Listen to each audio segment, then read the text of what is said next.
It's that time again. It is time for my personal top 10 games of the year. It is the one video I make every single year. I actually felt that this year was a very interesting year for games. I think that this year, more than most, I felt I personally played more of the top games that are being kind of discussed as GOTY contenders and this kind of thing, more so than normal. But maybe I guess everyone's just finally copying my tastes and everyone's coming to me rather than the other way around, who knows. This game, Dispatch, yeah, I really enjoyed it. I just really didn't like the way that things wrapped up, and I felt that the dispatching just took far too long in the end, and I still think the VO, the acting is fantastic, and overall Caroline and I had a really good time playing that game. But you don't want to listen to number 11 and 12, you want to find out what is in my top 10, so let's get to it. Number 10, Ghost of Yotei. It might not be doing too much new, but Ghost of Yotei is an incredibly solid and visually spectacular open world game. The reason this game is on this list is because the strong formula of Tsushima returns and still plays silky smooth. Atsu is an impressive character to play as, and bludgeoning your way as a woman through a very traditional and conservative-minded Japan is fun to see, whether engaging with friend or foe. I wanted more from Yotei's story and sadly didn't get it, but when you have a game with such strong combat in a setting like Hokkaido, what's not to love? Number 9, Lonely Mountains Snow Riders. If you imagine how you would want the perfect skiing game to feel when it comes to the relationship between the analog stick and the exact way it is used to carve out snow on screen, Lonely Mountains Snow Riders is that game. It just feels so good, and the visual clarity with every slope is so stark and gives the game, like its predecessor, a very chill vibe. Stick in a multiplayer mode that is so tense, having you race from checkpoint to checkpoint against another player, and you have a near perfect skiing game. I'll admit, even if MBZ ended up beating me most of the time, once he learned the game had a break button, this game still deserves to be on this list. Just. Number 8, Metroid Prime 4 Beyond. Wow, yes. Metroid Prime at number 8 on a Bally list. If you don't think you believe it, I don't really either. Metroid Prime 4 takes some of the best elements of Metroid Prime away and replaces them with aspects that are just fine. Breath of the Wild proves you can turn a formula on its head and still create something spectacular, but Prime 4 doesn't take bold moves. It just kind of takes some half-hearted moves that mess with what is the fine balance of Metroid Prime. I don't mind biking across the desert, but traipsing back and forth just for basic upgrades was frustrating. I also don't mind the cast of characters, but please put them into a story that I care a bit more about. The end of this game left me feeling pretty confused and quite indifferent. There's still some pretty nice stuff in here, and I did overall have a good time with this game. While mainly linear, the dungeons had some nice vibes and a handful of decent bosses. I think the overall package of this game felt very odd. It's hard not to see conflicts in what the vision of this game was meant to be. I was super excited for Prime 4, but sadly it's made me feel a little nervous about the whole Prime series going forward. Number 7, South of Midnight. In terms of characters, storytelling, and variety of locations that you visit, I was hooked on South of Midnight and cleared the game in a few days. While mechanically the game is fairly simple, the storytelling that went into the boss fights in particular was awesome. Hazel discovering through the level how characters turned into the boss, normally through experiencing some form of trauma, is incredibly well done. Each boss is linked to a song all about the story beats you've just witnessed on how that boss came to be. It just makes the game's bosses feel like a real part of the world and can ground them in their fairy tale setting very effectively. With top-notch voice acting and an animation style that feels unique for third-person action, South of Midnight was a real surprise hit for me this year. My takeaway is that big-budget video games really need to invest in newer, fresher means of storytelling like South of Midnight does through its music. Great stuff. Number 6, Spilled. Games you can play in a single sitting are underrated in my book. In just 45 minutes of Spilled, I'd engaged in a nice steady build up of mechanics to clean some oil spills, bottles, and other mess while also taking in a simple but effective message about the environment. Spilled works because it feels slick to play and has some strong sound design when you are picking up different types of waste. The The game never has you stay in one area too long and keeps things fresh with the simple upgrade system. You get the money and you make your limited number of upgrades better. Cleaning things in games is actually really fun. It must be the Mario Sunshine fan in me, but make that fun experience shorter and sharper and it makes it feel all the more satisfying. Number 5, Split Fiction. One of my highlights of the year was the final level of Split Fiction. I'd heard impressive things from reviews that had avoided spoiling it, but the sentiment was, you need to see it. When MZ and I made it to the last level, the main emotion was just laughing at how mad and innovative that level is. It really was a moment of the year. The mini side stories in this game were another highlight and were a great showcase of short, sharp ideas that often just last about 5 minutes. I liked how these side stories didn't feel like they had to link to any other part of the game and could just be a quick mechanic jump in and jump out of the level. It's perhaps the longer levels that occasionally did feel on the long side, and I think would have felt even longer without the side story to break them up. There were definitely 1 or 2 stages where one player definitely had a more engaging ability than the other. Yes, I was flying around as a dragon while MZ was rolling around on the floor like a Goron. Joseph Fares and Hazelight have done it again, and while not as impactful as It Takes Two, Split Fiction still hit all the right notes in co-op design.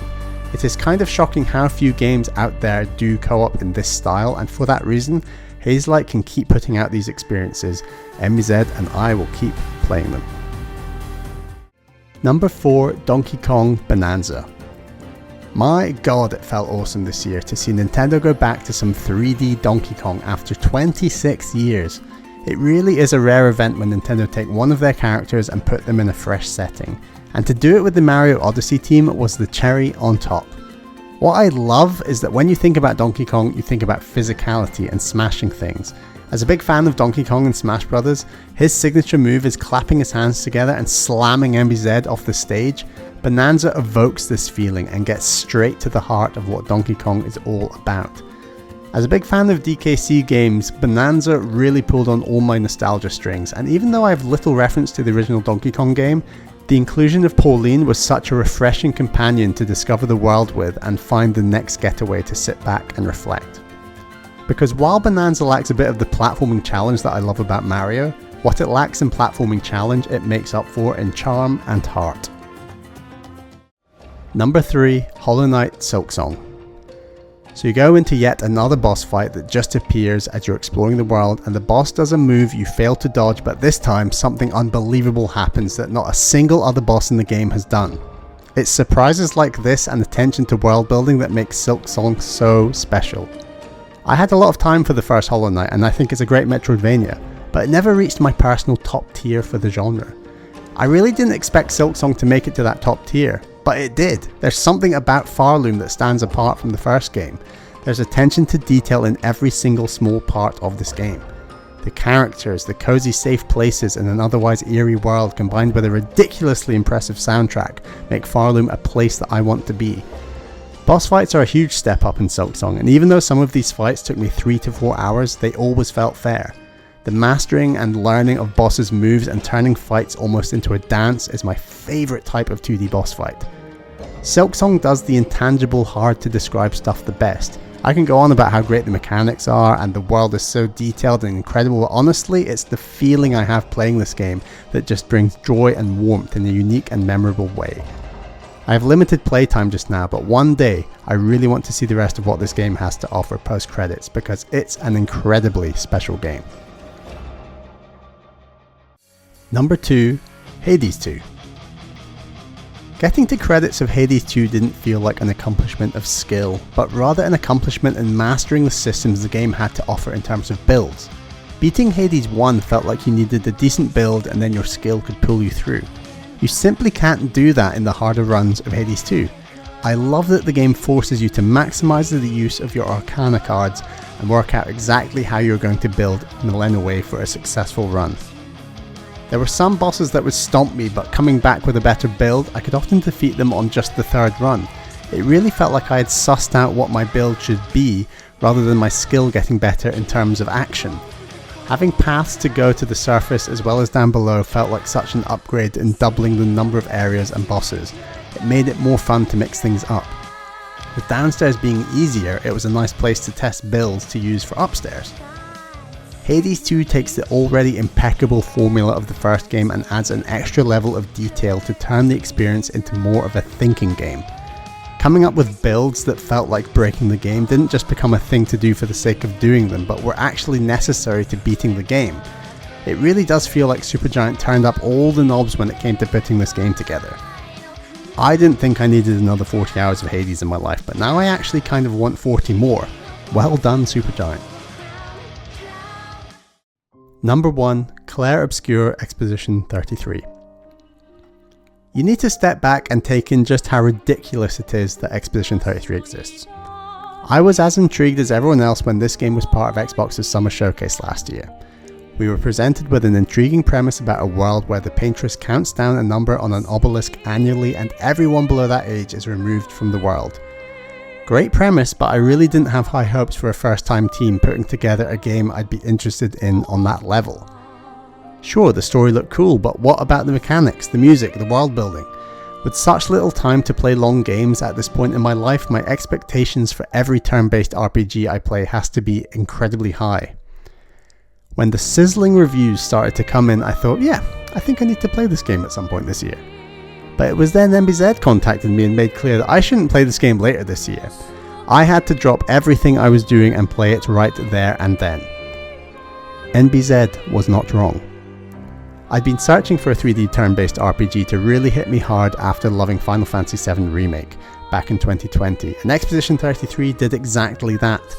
As a fan of live-action inputs in turn-based games such as Paper Mario and Sea of Stars, it felt amazing to learn the real-time counter mechanic and the level of detail put into the sound design to make you really feel the impact. That feeling felt as good on the final boss as it did on the very first Neveron mini-boss I managed to successfully counter in the very first area. Boy, does that battle system deliver. Sure, there are aspects that take getting used to, but learning Picto's combinations that can destroy enemies and synergize party members is a very, very satisfying loop. Where story was the greatest intrigue of the reveal trailer, I was left gobsmacked by the characters and the world at the end of each of the 3 acts. Any confusion about why things are the way they are is cleared up, and resolutions are reached in some pretty unconventional yet satisfying ways. For me, it's a story for the ages and one of the best I've ever witnessed in video games. It's hard to create a standout soundtrack in a turn-based RPG in 2025.